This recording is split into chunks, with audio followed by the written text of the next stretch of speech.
Today I would like to discuss with you the subject of desensitization. Desensitization is a treatment or process that diminishes emotional responsiveness to a negative, aversive, or positive stimulus after repeated exposure to it. In other words, it is a process in which you are made to become blasé or unresponsive about something that would normally be unacceptable to you. When I joined the SADF in January 1986, I was a 17-year-old kid who had never been exposed to any kind of real violence. I was not the kind of child that liked to fight with other kids. My parents were not the kind of people who fought with each other, and certainly never used any form of physical violence against each other. In other words, violence in any form was something foreign to me, and something that was unacceptable to me as a person. But the moment we stepped on the train at the station, the desensitization to violence started. At first it was being shouted and sworn at constantly, and being called any and all derogatory names under the sun. To some this might not have been too much of a shock, and to others I'm sure it was considered normal. But to me it did come as a bit of a shock, but not something I could not get used to.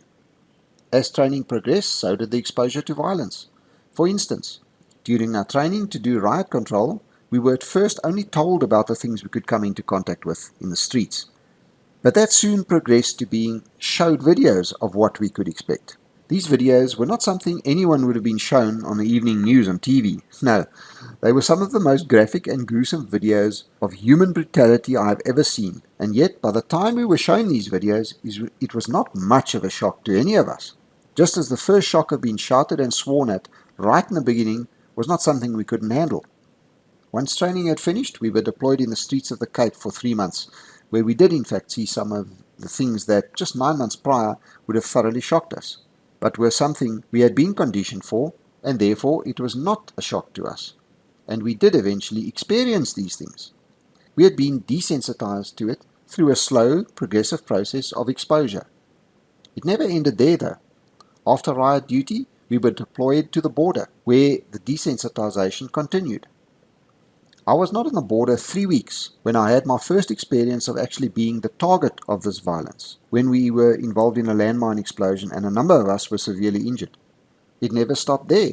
Within a few months, it was quite a normal sight to see a Kufit vehicle coming out of the bush with dead Swapo terrorists strapped over the mudguards of the vehicles. This became our normal. We had become totally desensitized to the horrors of warfare. Later it became normal to have mortar bombs falling around us at night and carrying the dead and wounded to the Kazovac helicopters when they arrived. Men with holes blown through their bodies and spewing blood all over the place. After an attack like this, when all of the injured had been removed and taken care of, we would simply go to bed and sleep as if nothing had happened. We had become totally desensitized to some of the most brutal forms of violence people could inflict on each other. So what does this have to do with you? I don't know if you are aware of it, but there are 6 South African cities that appear on the list of the 20 most dangerous cities in the world at the moment. Let that sink in for a minute. 6 of the top 20 most dangerous cities in the world are right here in South Africa, and South Africa is not a big country. I was very surprised to see that Port Elizabeth, my hometown, is on that list too. Pretoria is the most dangerous city in South Africa at the moment and takes 6th spot on the world's most dangerous cities list. I'm sure that there are many cities in South Africa that come close to making that list too. Even though we have 6 of the most dangerous cities in the world right here in our country, we, as a nation, live every day as if this was normal. People, it is not normal. It is nowhere near normal. Death on the streets in our country has become something common and something that hardly even reaches the news these days. When people actually do read about it or see it on TV, they have a totally neutral response to it.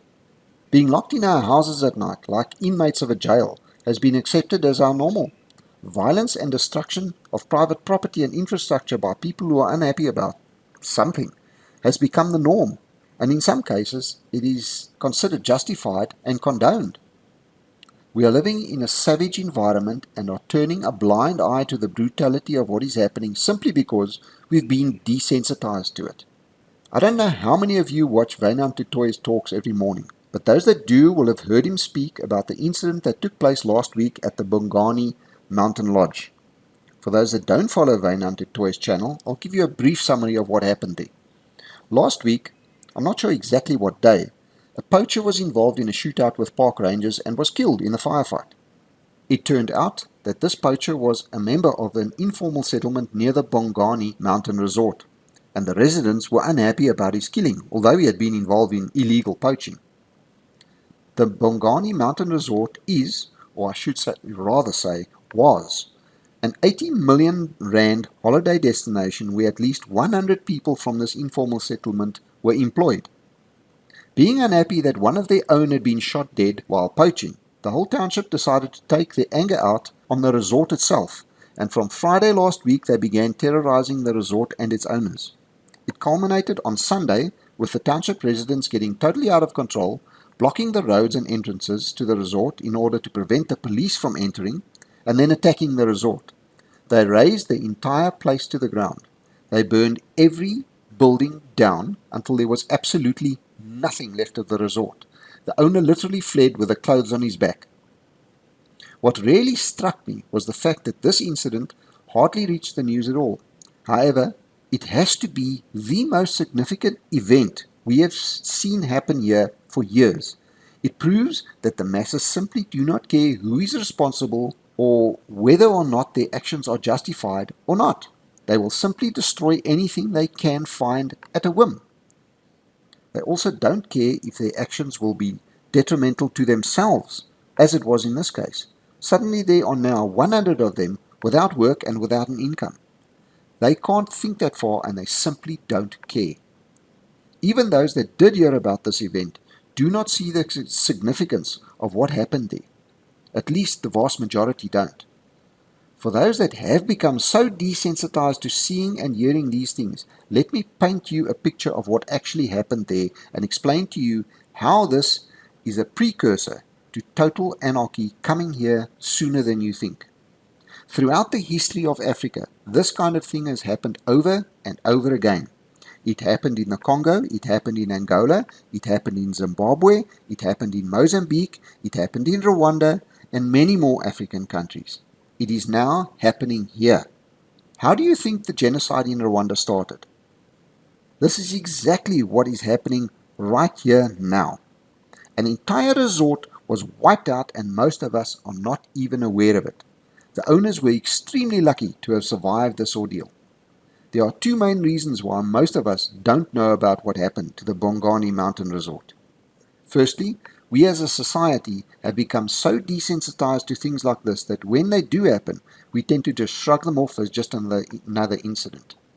Secondly, mainstream media is not telling us about things like this. They would rather tell us about the cavalcade of politicians at the airport taking delivery of useless vaccines that expire in 2 weeks' time. You would have to be totally brain dead not to see the significance of what happened at the Bongani Mountain Resort over the weekend. This is the future of South Africa we are seeing unfold in front of us, and we had better take note. This kind of thing is going to happen more and more often now, and if we don't prepare for it and be ready to ward off such attacks, we will wake up one night with the masses at our doors, petrol, matches, and machetes in hand. I hope that this event is seen by all as a sample of what is to come here. There simply is no other outcome possible now. The government has lost all control. They are totally bankrupt, totally corrupt, and totally incompetent. When last have you heard of anything the government has done that has been deemed a success? They have literally screwed up every single thing they have touched in the last 26 years. And yet, they are still in power, and we, the white tax-paying minority, have done nothing to put a stop to it. I've spoken once before about having all of the ingredients for a cake on the table, and we are starting to bake that cake with those ingredients. By just looking at those ingredients on the table, it is pretty plain to see what kind of cake we are baking here. Putting cocoa into the mix will not produce a vanilla cake. We are heading for total chaos soon, and I am urging each and every one of you to prepare for it, to stock up on essentials, to get training of any kind of self-defense, to arm yourself as best you can, to stock up on ammunition, and to keep your ears to the ground so that you are not caught with your pants around your ankles when chaos breaks out, just as the owners of the Bongani holiday resort were. It's no longer a case of if it breaks out, it's now a case of when it escalates to a point where nobody can doubt what is going on any longer. It is already happening. Bongani Mountain Resort is living proof that it is. It's only a matter of time now until it moves into the cities and into the suburbs. You have been warned. Please like and share this video on as many social media platforms as possible. It is the only way that my message gets out there. If you have not subscribed to my channel yet, do it now. While you are there, click on the bell icon to receive notifications every time I upload new content. If you would like to make a contribution to my channel, in the description field I have given ways in which both local as well as international listeners can make a contribution. If you would like to make a crypto contribution, also in the description field I have provided a Bitcoin as well as a Litecoin wallet address. If you'd like to contribute any other crypto, simply shoot me an email to the address in the description field and I will supply you with the relevant wallet addresses. If you are comfortable with using Zapper, you can simply pause this video anytime you see the Zapper code and scan it. Any and all contributions will be very welcome and very much appreciated. To all the amazing people out there that do contribute to my channel, you will never know how much I appreciate it. Thank you. Until next time, be safe out there.